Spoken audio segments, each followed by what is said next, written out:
Para maintindihan nyo ang susunod na mga kabanata ay mas mainam na panoorin nyo muna ang mga naunang kabanata.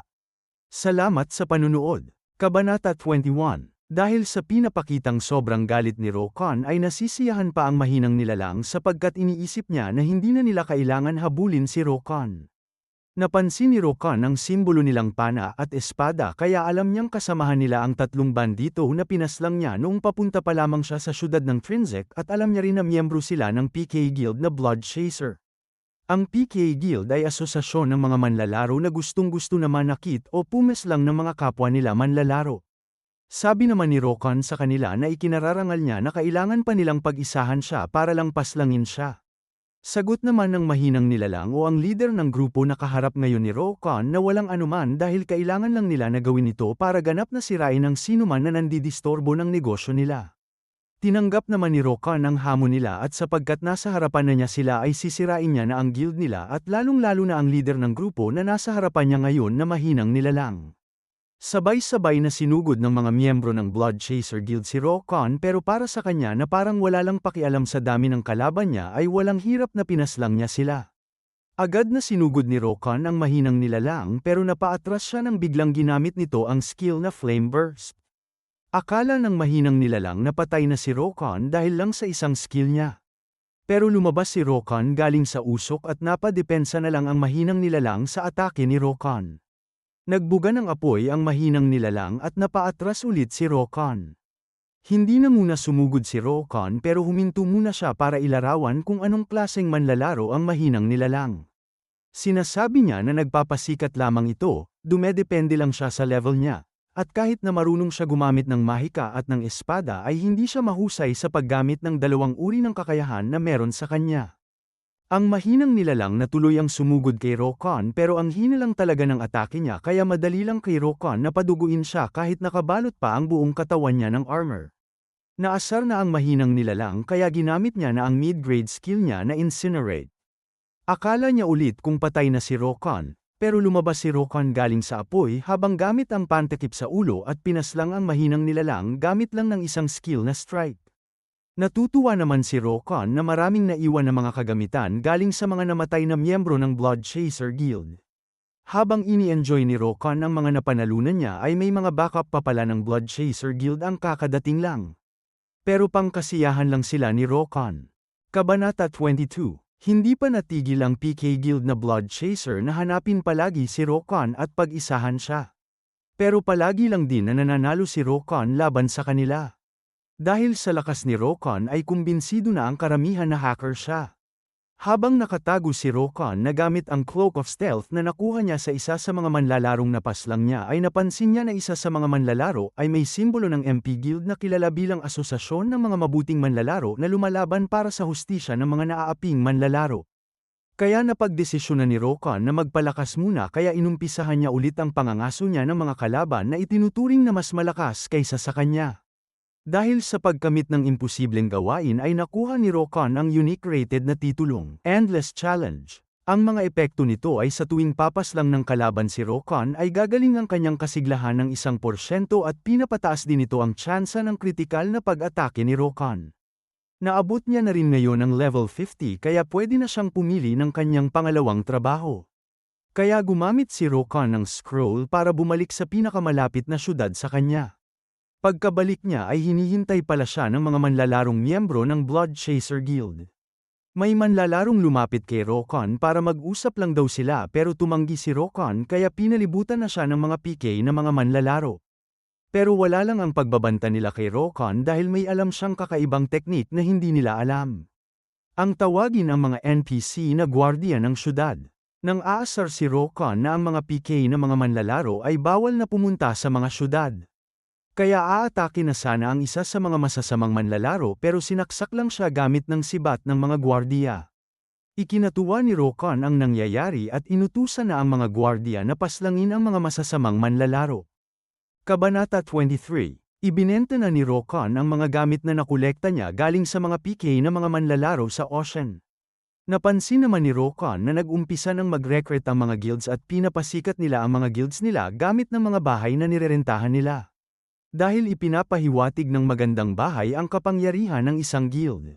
Pumunta na ulit si Rokon sa pinakamalapit sa kanya na asosasyon ng mga berserker at napansin niya na ang mga gusali na pagmamay-ari ng mga berserker sa bawat syudad ay palaging luma.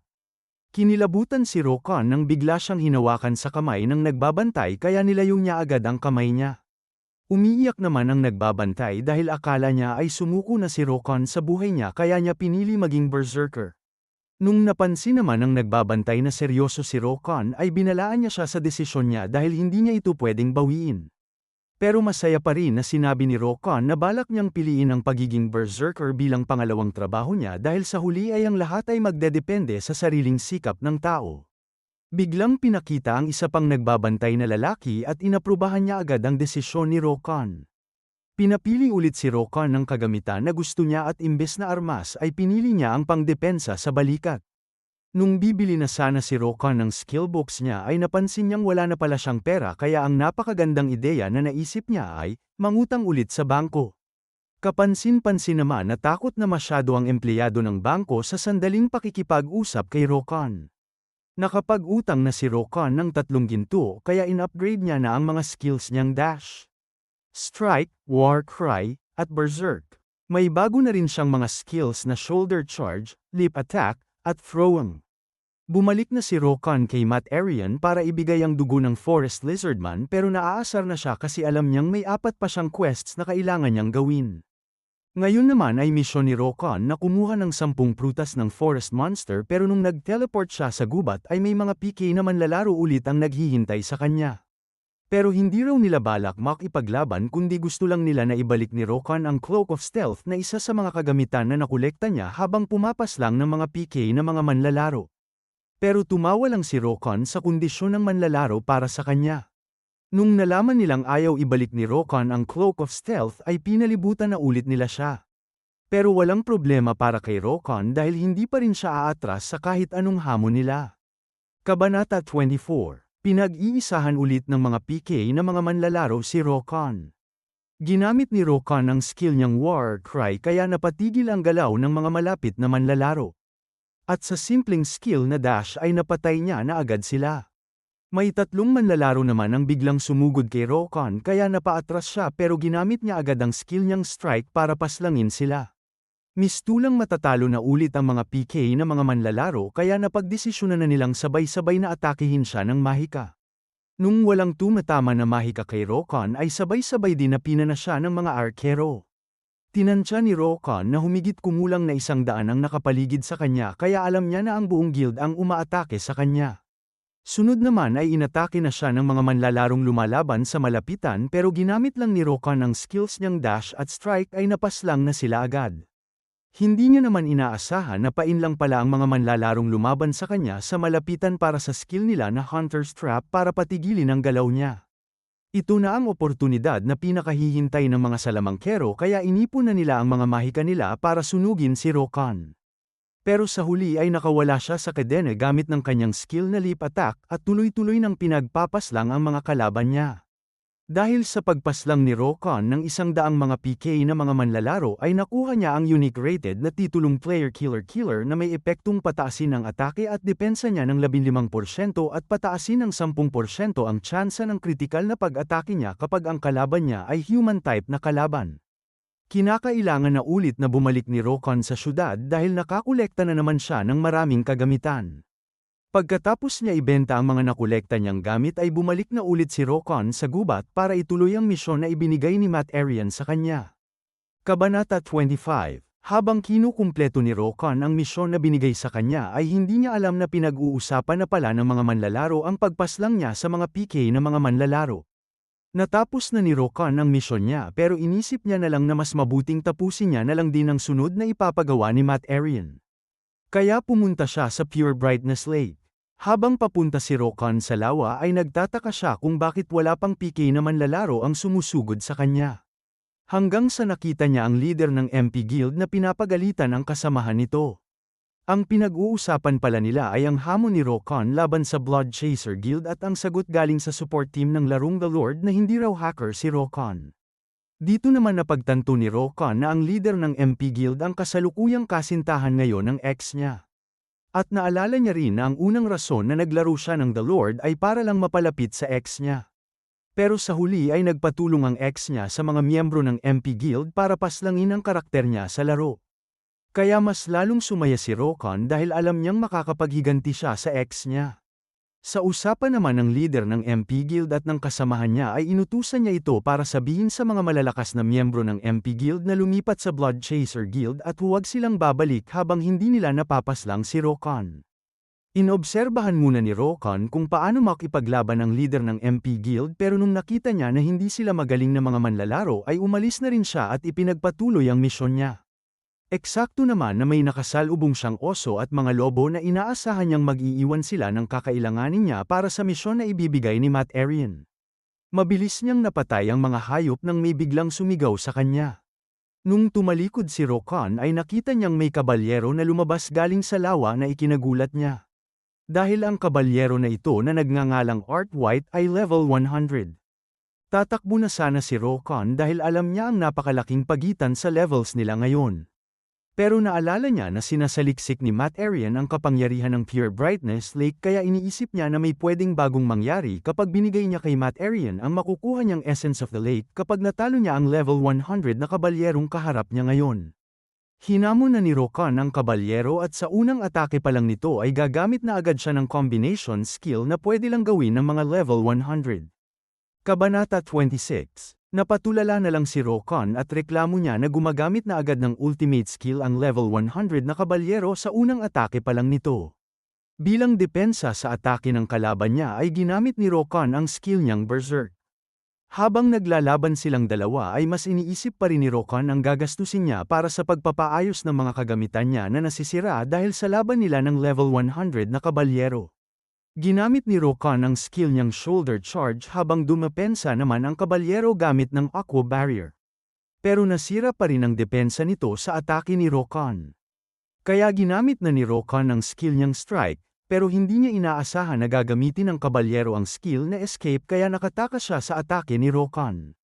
Nakakaasar pero alam ni Rokon na matagal pa ulit bago magamit ulit ng kabalyero ang skill niyang Escape. Nagpatuloy ang laban nila at ngayon ay nag-aalala na si Rokon sa limitadong oras na pwede niyang gamitin ang skill niyang Berserk, dahil isang tama lang ng kabalyero sa kanya ay patay na agad siya. Alam niya rin na kapag magpapatuloy pa ang laban ay masisira na ang armas niya kaya kailangan niyang tapusin ang laban nila sa susunod niyang atake. Kaya napagdesisyonan ni Rokon na alisin ang lahat ng mga kagamitan niyang pangdepensa. Ginamit ni Rokon ang skill niyang Leap Attack kaya ginamit naman ng kabalyero ang skill niyang Aqua Barrier, at nung akala niyang lalapit na si Rokon para umatake ay ginamit ni Rokon ang skill niyang Throwing at itinapon ang axe niya para magkaroon ng bitak sa Aqua Barrier ng kabalyero.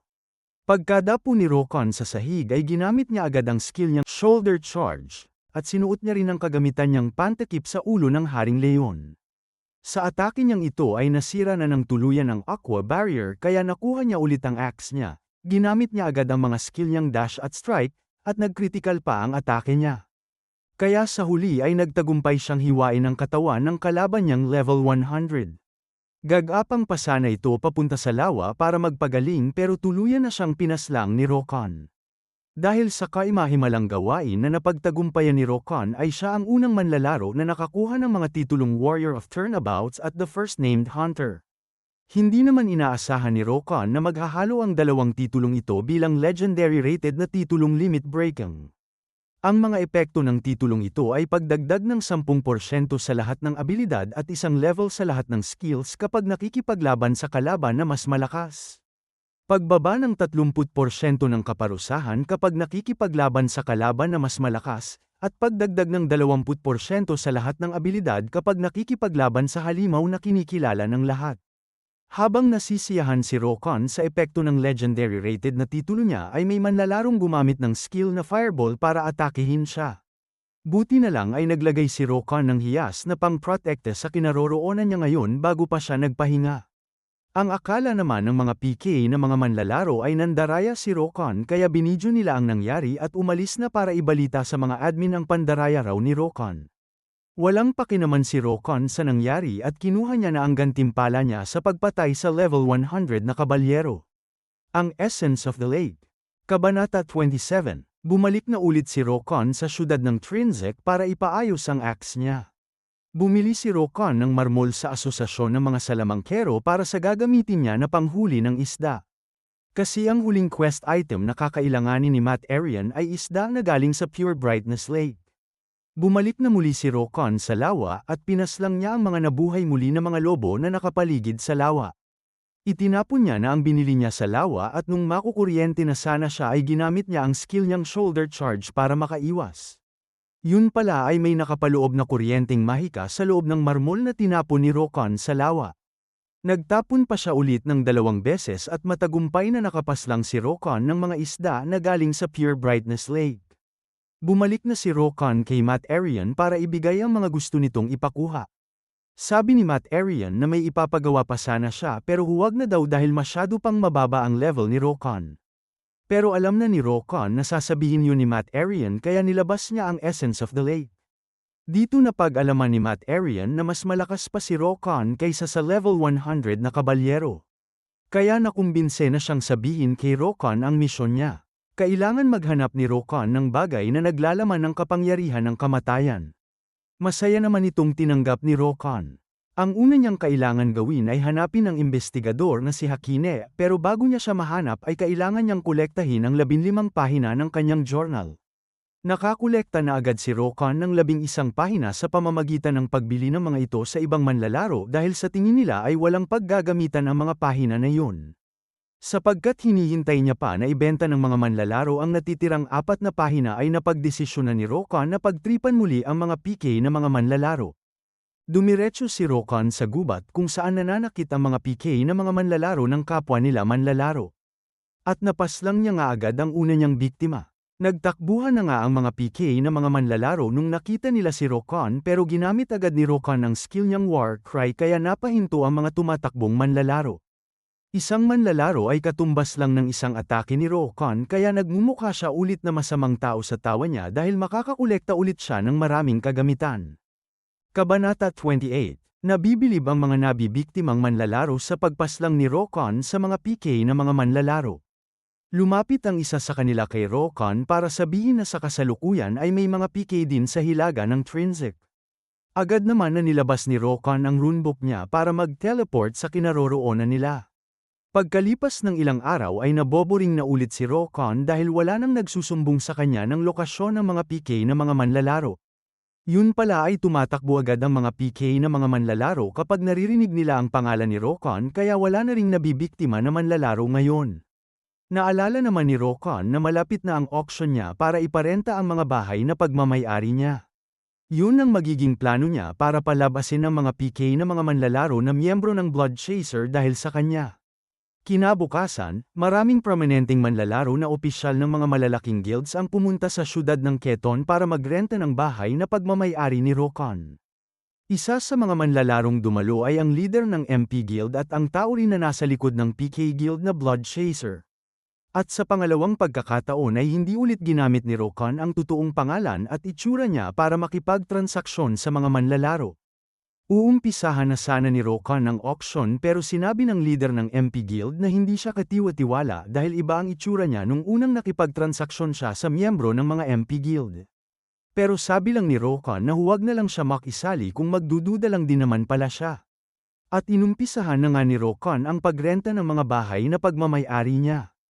Habang pinagkakaguluhan ng mga manlalaro ang pagtaas nila ng alok nila ay itinaas din naman ng leader ng MP Guild ang kamay niya para mag-alok.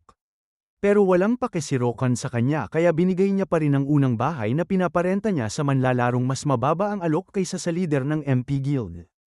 Inasar pa ulit ni Rokan ang leader ng MP Guild na bawal siyang mag-alok sa pangalawang bahay na ipaparenta niya.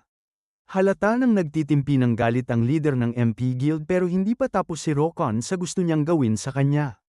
Kabanata 29. Pagkatapos ng pang-apat na bahay na pinarente ni Rokan ay inanunsyo niya na ang susunod na bahay na ipaparenta niya ay ang huli na. Kaya nataranta ang leader ng MP Guild na bago pa natapos ni Rokan ang sasabihin niya ay nag-alok na agad ang leader ng MP Guild ng 40 ginto. Pinabayaan naman na siya ni Rokan na rentahan niya ang 2 palapag na bahay na buwanang babayaran niya ng 40 ginto. Gumaan naman na ang loob ng leader ng MP Guild dahil sa wakas ay may narentahan na siyang bahay para sa guild niya. Nang biglang nag-anunsyo ulit si Rokon na magsisimula na ang auction para sa mga bahay na may 3 palapag.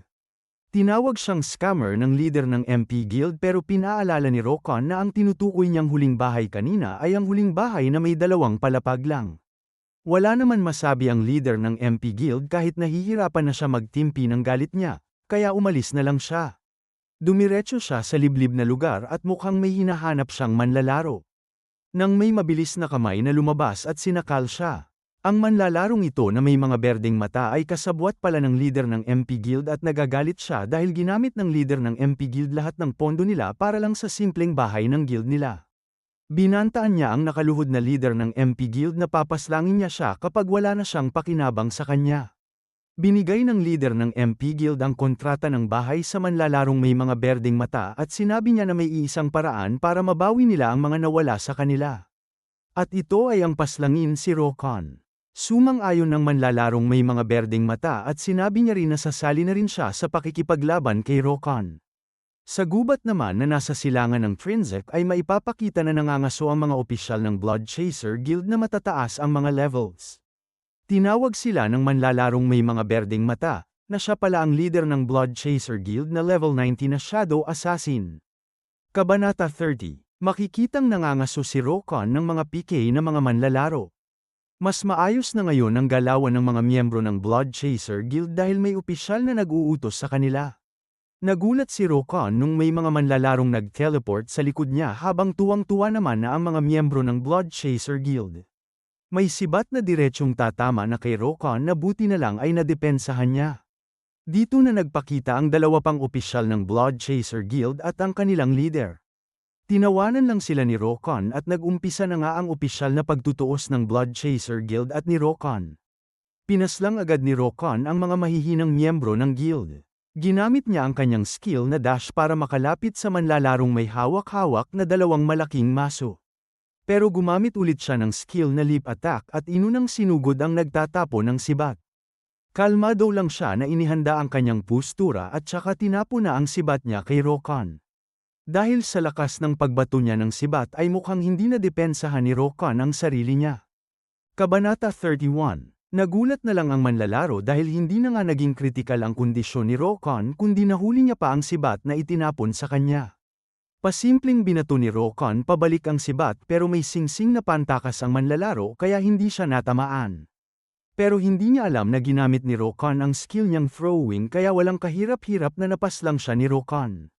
Sunod ay hinamon na ni Rokon ang manlalarong gumagamit ng 2 malaking maso. Naasar lang ang manlalaro at ipinagmalaki niya pa na siya ang pinakamalakas sa guild nila pero sa ilang sandali lang ay naka-headlock na si Rokon sa kanya at nawawala pa ang isa niyang kamay. Napaslang na ang manlalaro at para kay Rokon ay nakakaginhawa na pinaranas nila sa kanya ang kapanapanabik na laban.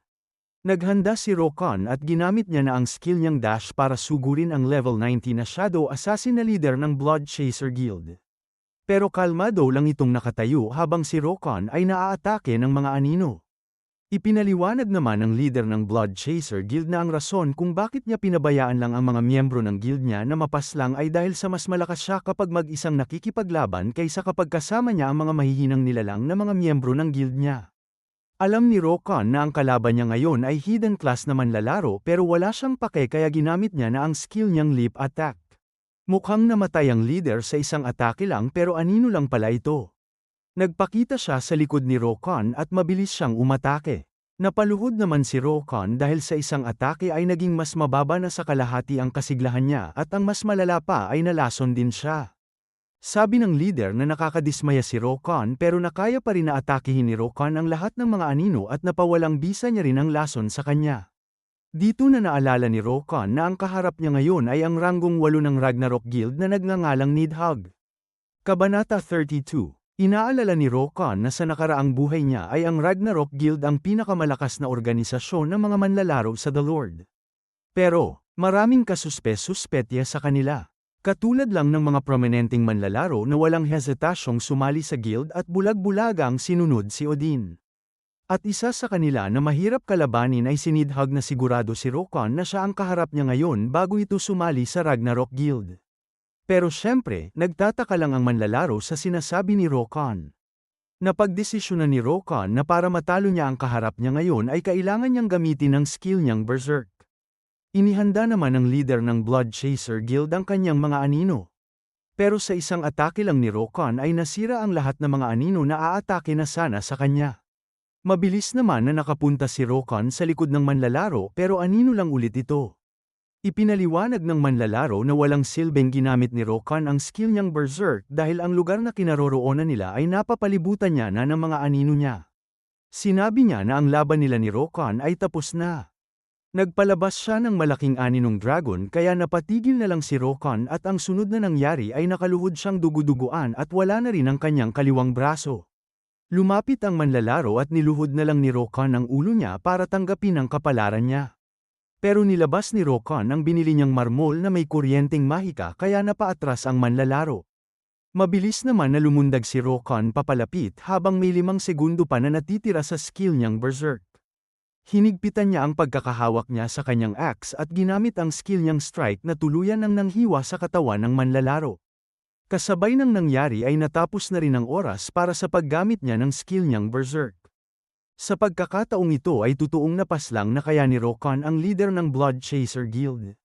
O mararanasan kaya ni Rokan ang kauna-unahan niyang pagkatalo pagkatapos niyang bumalik sa nakaraan. Abangan bukas para malaman mo ang sagot para sa mga katanungan na ito. I-click mo na rin ang subscribe at like button pati na rin ang notification bell para lagi kang updated sa kwento ng paghihiganti ng Hari ng Karahasan.